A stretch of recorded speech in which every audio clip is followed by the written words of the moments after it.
2:54 झालेत पहाटेचे, म्हणजे साधारणतः 3 वाजत आलेत. लाडू 1 वाजता उठलाय, त्याचा अजून झोपायचा पत्ता नाही.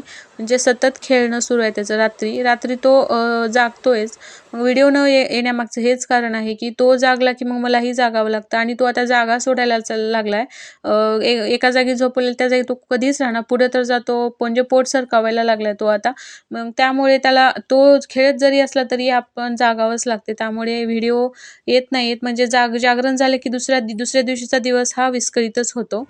आईने मग मस्त अशी आज वांग्याची भाजी बनवली होती आणि ज्वारीची भाकरी, वांग्याची भाजी आणि आंबा, मस्त असं जेवण केलं आम्ही दोघींनी. आणि ही गादी तुम्हाला दिसत असेल, ही गादी मला पप्पांनी घेतली नवीन परभणीला नेण्यासाठी. आता आता आम्हाला भालकीला जायचंय. परत अजून इकडे येऊन परत परभणीला गादी सामान घेऊन जावं लागेल. आणि हे आईचं कपाट बघा कसं झालंय, अस्ताव्यस्त सगळं साड्या. म्हणून म्हणलं चला आज व्यवस्थित ठेवावं आणि तुमच्यासोबत साडी कलेक्शनचा फुल व्हिडिओ शेअर करावा. बाय.